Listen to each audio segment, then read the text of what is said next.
When social order just completely breaks down, and the laws of the state demand something that feels deeply wrong, immoral even, is defying that law civil disobedience? Is it just a tactic, or is it something more, like a sacred duty? That is the incredibly potent question right at the heart of the ancient work we're diving into today. It's a question born from crisis. Yeah, and our analysis really starts in the immediate, desperate aftermath of a terrible civil war. A single decision about a burial, or rather not burying someone, sparks this absolutely catastrophic conflict. We are exploring Sophocles' foundational Greek tragedy, Antigone. It was published probably around 442 BCE. And it's such a powerful look at that clash between state authority, represented by King Creon, and personal conscience, which Antigone argues comes from divine law. Our mission today is to really unpack the characters, the devastating plot, and those ethical questions that just resonate through time. Why is this still considered such a masterpiece? We'll be focusing particularly on pride, that tragic pride, and, well, the dangers of sticking too rigidly to the letter of the law when it goes against basic human morality. And just so you know, to give you the best possible synthesis, you are experiencing a unique two-voice AI conversation. This is powered by Google's NotebookLM, and it's designed for, well, a deeper, more dynamic kind of book analysis. We really hope it brings this ancient text to life for you. Now, before we jump into Thebes, just a quick mention. This analysis ties into Mindful Moments, which is our YouTube channel. You can find AI, book analyses, summaries, critiques there, all aimed at sparking reflection and, rational thought. Okay, so let's set the scene. Where and when are we? We are in ancient Thebes. And the when is critical. It's immediately after a devastating civil war. The city is shattered. Right. Two brothers, Eteocles and Polynices. They're the sons of Oedipus, which is a whole other story. They've just killed each other fighting over the throne. So chaos is literally knocking at the gates. And into this power vacuum steps their uncle, Creon. He's now the king. And his absolute first priority is order, stability. He feels he has to be strong, maybe even harsh, to pull the city back together. Exactly. And the way he chooses to assert that authority is through controlling the funeral rites. Mm-hmm. Now, you have to understand, burial customs were incredibly important in ancient Greece, central to their religion and society. It wasn't just about respect for the dead, it was about the soul's journey into the afterlife. Right, precisely. So Creon issues this edict. Eteocles, the brother who defended Thebes, gets a full hero's burial. Honors, rights, everything. But Polynices, because he attacked the city, Creon declares him a traitor. And here's the core of it. He explicitly forbids anyone from burying Polynices' body. It's to be left outside the city walls, unburied, unmourned, just left for the dogs and birds to scavenge. Which is just unthinkable in that culture. It's the ultimate desecration. It really is. We can't overstate how shocking this would have been. It's not just disrespect. It's seen as condemning his soul to eternal unrest. Creon is basically saying the state's law trumps even the gods' laws about death. And right away, this decree creates conflict, starting with the two surviving sisters, Antigone and Ismene. Yes, Antigone is immediately horrified. She goes to her sister, Ismene, and she's absolutely clear. Their duty, their familial obligation, the laws of the gods, they demand they bury Polynices. She sees it as a higher law than Creon's decree. Absolutely. That's But Ismene, well, she represents the other side. The fear. She's cautious, terrified of Creon and the power of the state. She says, essentially, we're just women, we're weak, we can't defy the king, he'll kill us. Right. Her reaction highlights that internal struggle many citizens must have felt. Pragmatism versus principle. Survival versus moral duty. It lays out the core dilemma Sophocles presents. Obey the human ruler and violate divine law, or obey divine law and face death from the state. And Antigone doesn't hesitate. She makes her choice. Since Ismene won't help, she decides to act alone. Under the cover of darkness, she goes out and performs at least symbolic burial rites for Polynices. Just a light covering of dust, but enough to satisfy the gods in her view. It's an act of profound religious piety and familial loyalty. Not really a political protest in the modern sense, yet a deep moral imperative for her. But of course, Creon sees it very differently. Oh, completely. For him, it's pure defiance, a direct challenge to his brand new authority, which he feels is already fragile. So the act is discovered pretty quickly. The guards find the body has been tended to against the king's explicit orders.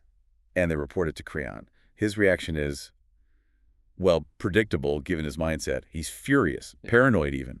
He demands they find the person responsible, or they'll face punishment themselves. And it doesn't take long for them to catch Antigone in the act of returning to the body. She's arrested and brought straight to Creon. And the confrontation is immediate. Does she deny it? Not at all. She confesses instantly, boldly, even defiantly.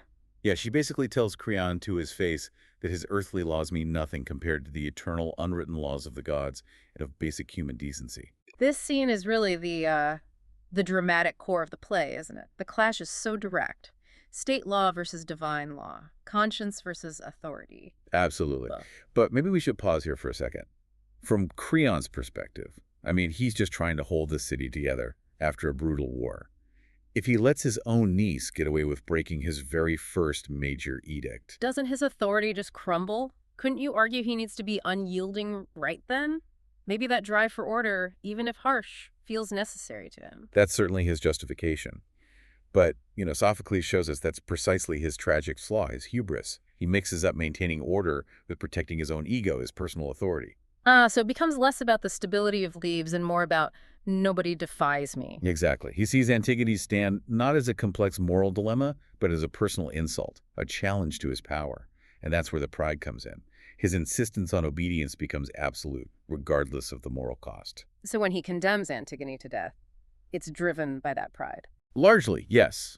He refuses to show any mercy, any understanding, even though she is his niece. And critically, she's also engaged to his own son, Haman.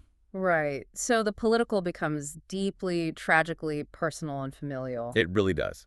And that's when the tragedy just starts to spiral, pulling everyone down. Haman hears about the death sentence and comes to plead with his father. And he tries reason, doesn't he? He's not just begging for her life based on love. No, he's actually quite smart about it. He tells Creon that the people of Thebes are muttering, that they secretly sympathize with Antigone.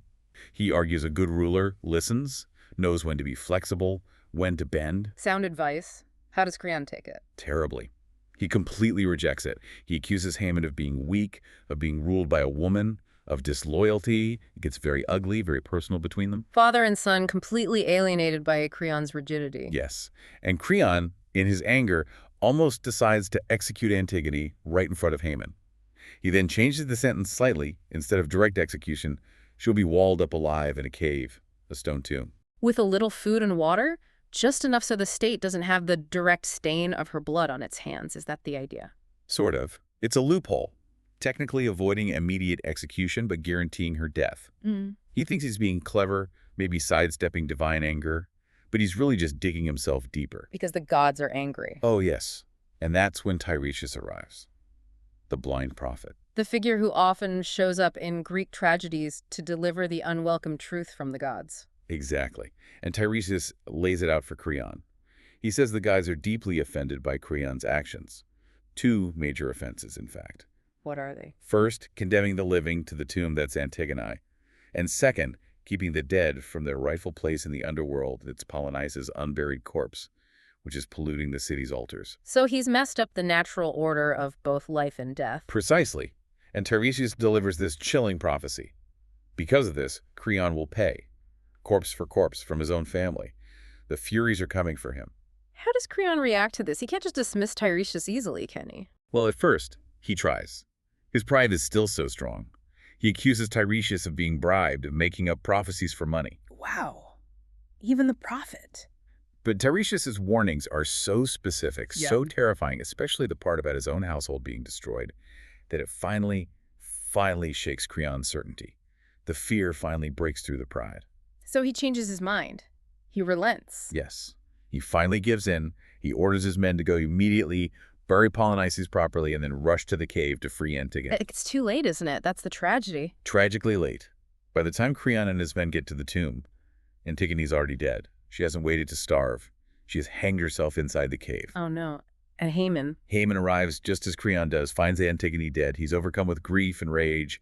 He apparently lunges at Creon with his sword, misses, and then turns the sword on himself. Dying beside Antigone. Yes, it's just devastating. And the news travels back to the palace. Where Creon's wife, Eurydice, hears what happened to her son. She hears the messenger's report, says nothing, turns, walks back into the palace, and kills herself at the household altar, cursing Creon as she dies. My goodness. The prophecy is fulfilled, corpse for corpse. Completely. The play ends with Creon utterly broken. He's holding Haman's body, lamenting. He has achieved perfect order, perfect obedience to his law, but he has lost everything. His wife, his son, his niece, his entire world destroyed by his own inflexible pride. He's left completely alone, ruling over nothing but ruins, a powerful, devastating image. It really is. So if we pull back and think about the themes, what Sophocles is really showing us here. Well, the most obvious one is that conflict we started with. The law of the state, nomos, versus natural, unwritten divine law, physis. Exactly. And Sophocles isn't necessarily saying one is always right and the other wrong. That's what makes it a tragedy. Antigone has a valid point, her duty to the gods and her family. Creon, at least initially, has a valid point, the need for order in a shattered state. But the tragedy comes from their inability to see the other side, their absolute refusal to compromise, their hubris. Precisely. Both characters are rigid. Antigone goes to her death perhaps unnecessarily early because she won't bend. Creon destroys his own life because he won't bend. It's not about simple right versus wrong. It's about the collision of two powerful, competing rights, maybe, or duties. Yeah, or maybe a necessary duty, burial, versus a perceived political necessity, absolute order. Right. And the style of the play really emphasizes this. It's driven by dialogue, intense confrontations. The language is poetic, powerful, and there's so much dramatic irony we, the audience, see Creon's doom coming long before he does. Which just makes his stubbornness even more painful to watch. It does. And this play is considered one of the earliest, and maybe still the greatest, explorations of the conflict between individual conscience and state authority on a stage. And that, I think, is why it still feels so relevant, why you, listening now, should care about this ancient Greek play. Absolutely. Think about today's world. Debates about laws you might consider unjust. Questions of national security versus individual freedoms. Whistleblowers challenging powerful institutions. Protests against government actions. It's the same fundamental tension, isn't it? When does your duty as a citizen require obedience? And when does your personal morality, your conscience, require defiance? Antigone basically drew that line in the sand 25 centuries ago. She argued with her life that there are higher laws than those made by rulers, and sometimes obeying those higher laws means breaking the state's laws. And Creon's fate is that timeless warning to people in power. Don't confuse your own will with the law itself. Don't let pride blind you to justice and basic humanity. Because a state without moral legitimacy, well, it might enforce order for a while, but it's ultimately built on sand. That really sums it up. Antigone suffered because she followed an unwritten, maybe transcendent moral code. Creon suffered because he clung too tightly to a written, human, and ultimately flawed legal code. So the question we want to leave you with, the final thought to mull over, is this. In your own life, how do you navigate that line? When do you follow the written rules, the system? And when do you listen to that inner voice, your conscience, even if it means conflict? Where is that boundary between necessary order and, well, destructive tyranny? Thinking critically about questions like these is really what we aim for. And remember, you can explore more through Mindful Moments, our YouTube channel. We have AI book analyses, summaries, critiques, all designed to promote reflection. And you can find our wider range of genre-based book deep dives, just like this one, in our podcast feed at Mindful Moments Nourish Your Mind on the Go. Please do click the link in the description for the in-depth book Summary of Antigone. Subscribe if you haven't, share this with someone who might find it interesting, consider purchasing the book through the link, and most importantly, keep thinking critically.